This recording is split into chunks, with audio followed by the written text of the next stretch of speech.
My boyfriend wanted to go on a vacation this summer to his mom's friend's house in Hawaii with me and his two best friends, 25M and 29F.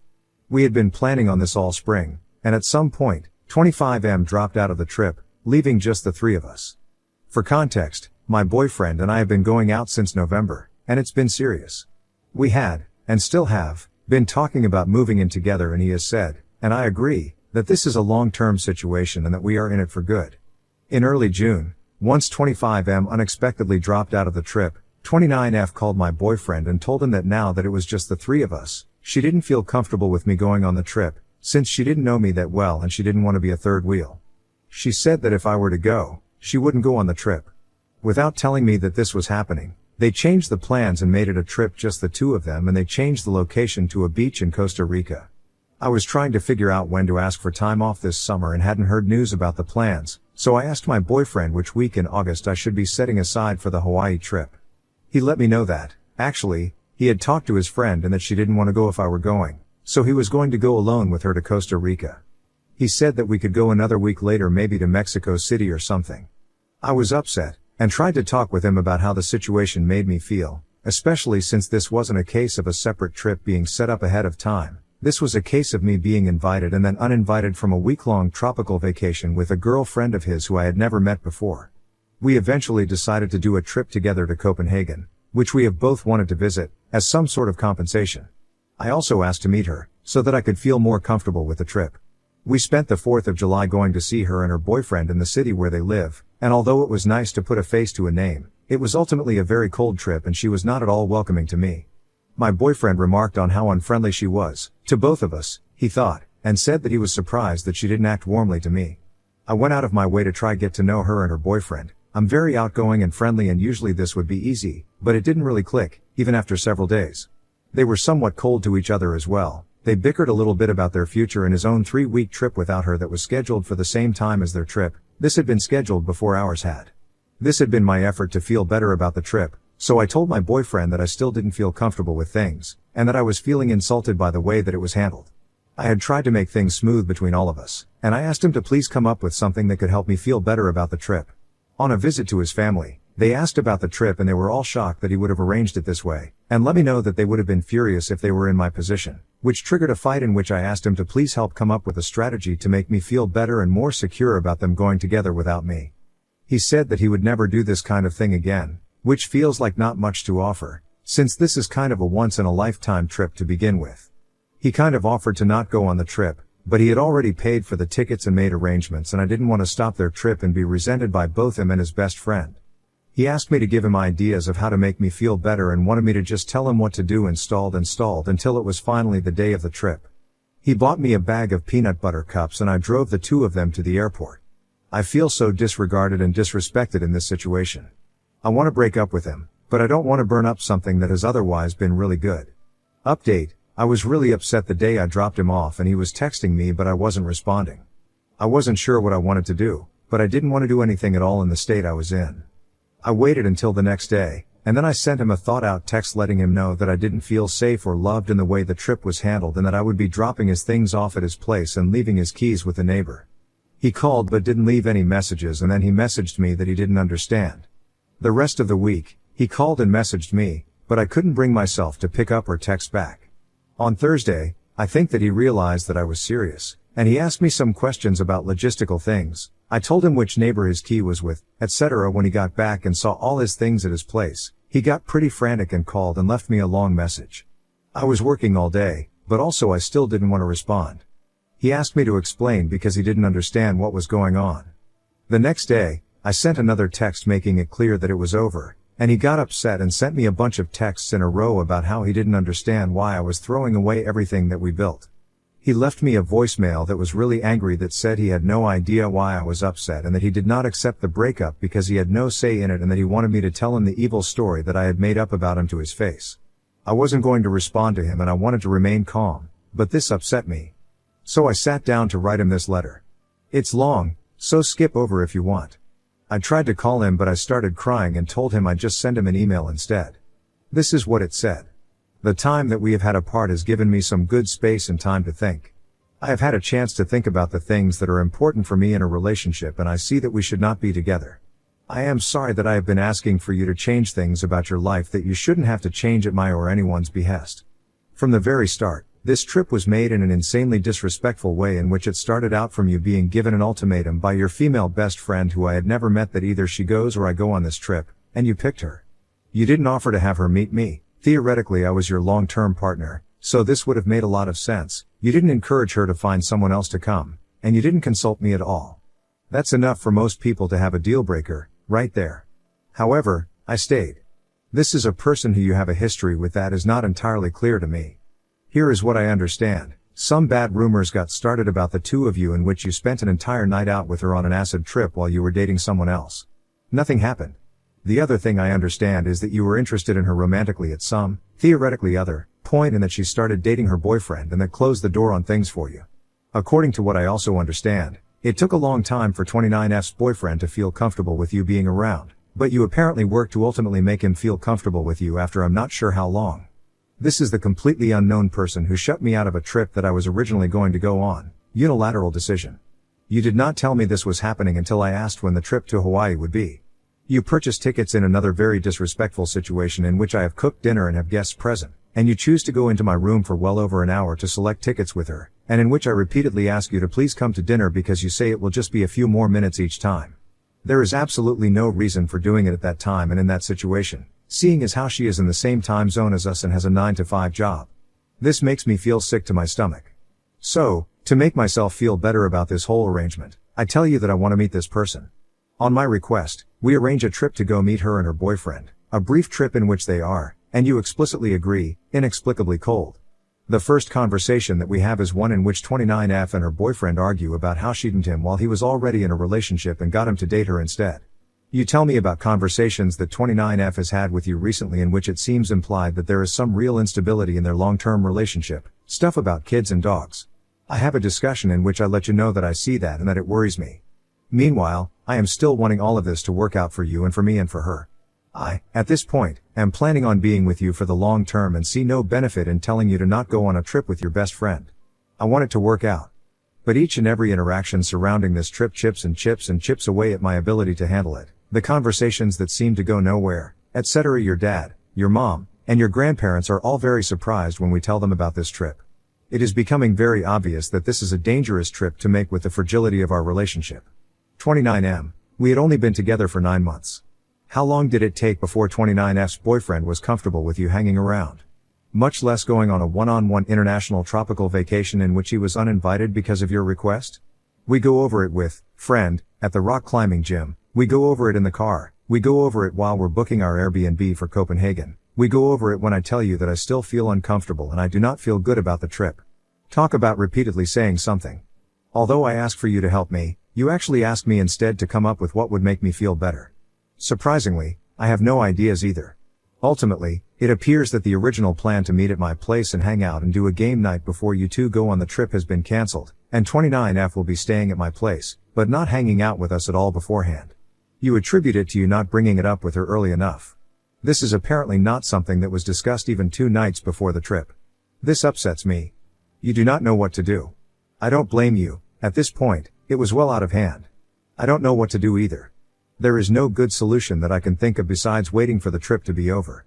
I tell you that either I have to get over it, or I have to break up with you, and that I don't want to break up with you. But my ability to get over it is rather worn down. She arrives at my place very late, and we wake up the next morning for me to take the two of you to the airport. After all of this lead up, I know that you can tell how unhappy I am. I fully absolutely know you can tell how unhappy I am. You leave, and when I don't respond to your text messages, you text me to tell me that you hope I'm okay and you're going to bed. No call. The rest of the week was rough. My text to you was met with, essentially, I'm sorry you feel this way. You tell me that I'm being unfair.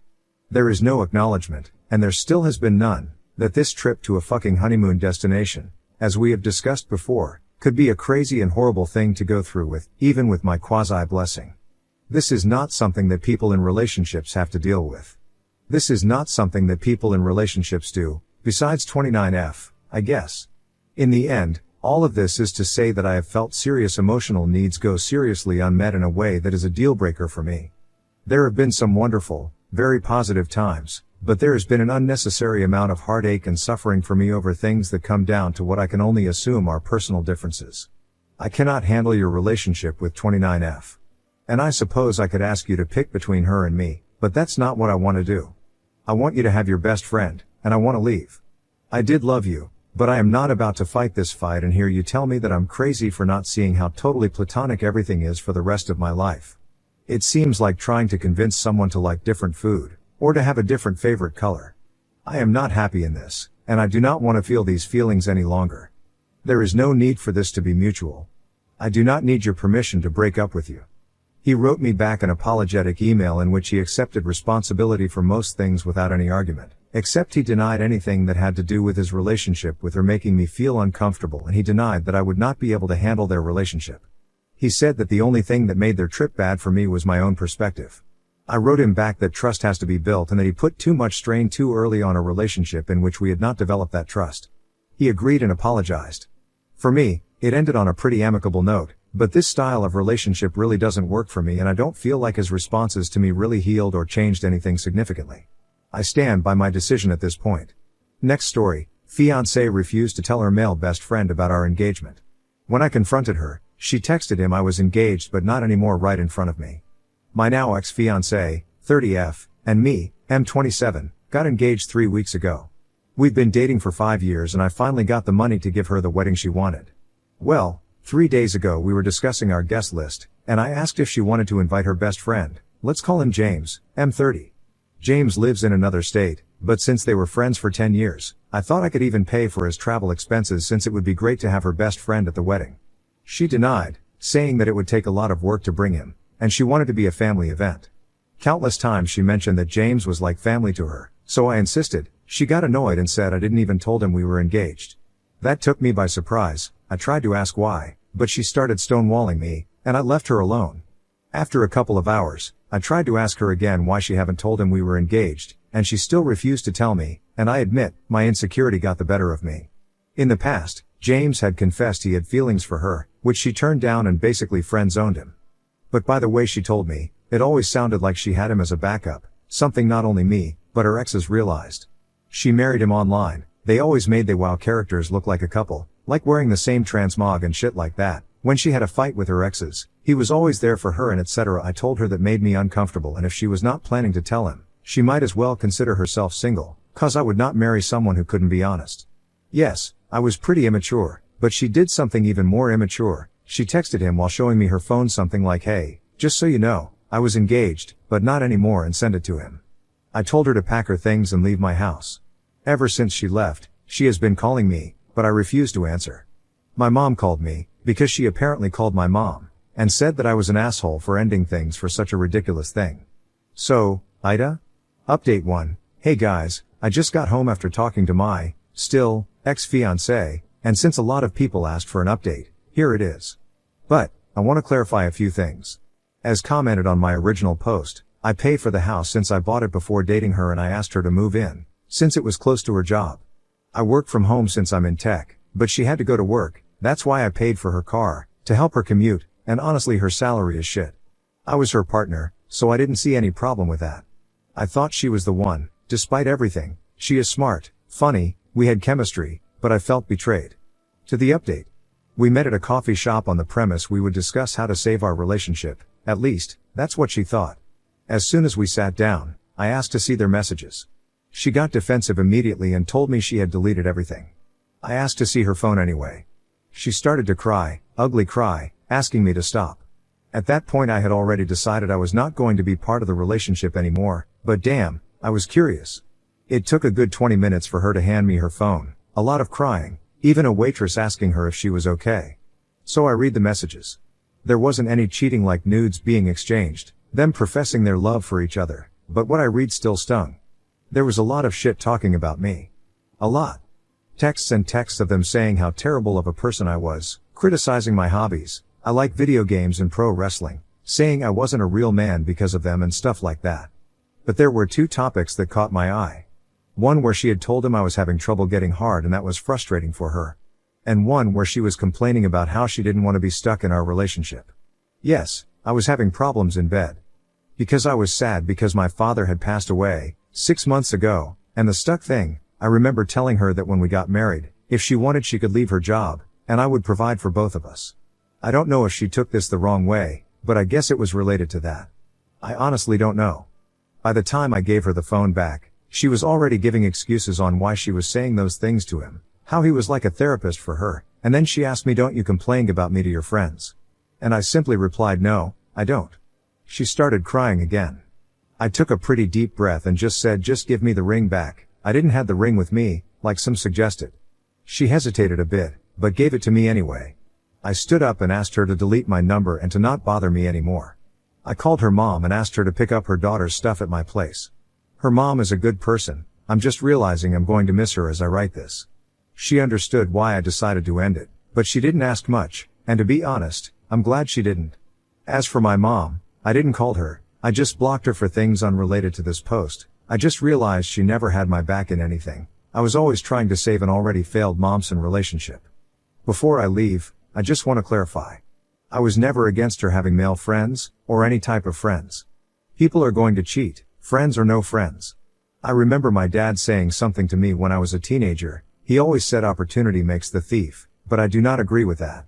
Anyway, since I have the next 2 weeks off work, I'm going to figure what to do with the wedding money, drink some booze, play games and watch Monday Night Raw later. Peace. Edit. A couple of people are asking about the car. Is a 2015 Nissan Versa which she crashed 2 times, both times she rear-ended someone. Never liked the car, weak engine, the interior feels cheap and overall bad, so for all I care she can keep that piece of shit. I would have more luck throwing it off a cliff than selling it. Edit 2. Little update. Her mom called me a few hours ago to check on me and to ask when she could come and pick up X's stuff. We spoke about the car and she basically forbid me to let her daughter keep the car because, 1, I paid for it. 2, X wouldn't be able to maintain it. So I'm going to keep the car until I'm able to sell it, God help me. Also, some people called the story fake, cause they said I wasn't a real man for playing games, and yet they played WoW. To be honest, that's on me, cause I wasn't very clear. The real man thing was more about the pro wrestling hobby than the gaming hobby, but in some messages they clearly mocked me for playing some games. Life is Strange series. In one I remember James saying something like, "How could a grown-ass man play such a girly game and cry?" Yes, I cried playing Life is Strange. I also cried to RDR2, the I'm Afraid cutscene still makes me emotional. I'm a crybaby I guess. Also I want to thank everyone who messaged me to talk about wrestling and games. It really helped me take my mind out of everything. I haven't replied to everyone, but I intend to. If anything happens, I'll let you guys know. Be good people. Update 2. Hey guys. It's been a couple of days since I used this account to tell my story, and something's happened, but this is a positive update. First I want to say thank you to everyone who reached out in my DMs and commented saying nice things. It felt really good and I appreciate y'all. Some of you actually made me tear up with your kind messages. Second, I want to express my gratitude for everyone who gave me advice, told their own story or just told me I was a cool guy. Reading your messages before writing this felt amazing. I also want to say I thought about my engagement a lot, and I have no regrets whatsoever. Yeah, things ended badly and she was not a good person to me at the end, but I just don't hate her, nor do I wish for her to fail. We had good moments, I felt happy with her and again I really thought she was the one. Feeling hatred was going to harm me more than her. To the update. Her mom came to pick up her stuff and we talked for hours. It felt like therapy. I cried on her shoulders, we laughed, she expressed how much I meant to her family, and that I would be always welcome in her home. It felt so good to hear her say those things to me. Before she left she asked me if I wanted to ask about my ex. I got curious and asked how she was doing. Her words were she's trying to act stoic, but I know my daughter, she's not taking this well. I left it at that. She gave me a hug and left. About the car, I'm going to donate it and get a tax write-off. But to the thing I'm excited about, is that I'm going to Royal Rumble. I never even watched Raw or SmackDown live, but now that I have the extra cash, I'm going to treat myself. Again, thank you all for reaching out. Sorry to the people who love drama that this update doesn't have an unwanted pregnancy, a fight, chaos or a plot twist. The truth is that my life is just really boring. Be kind people.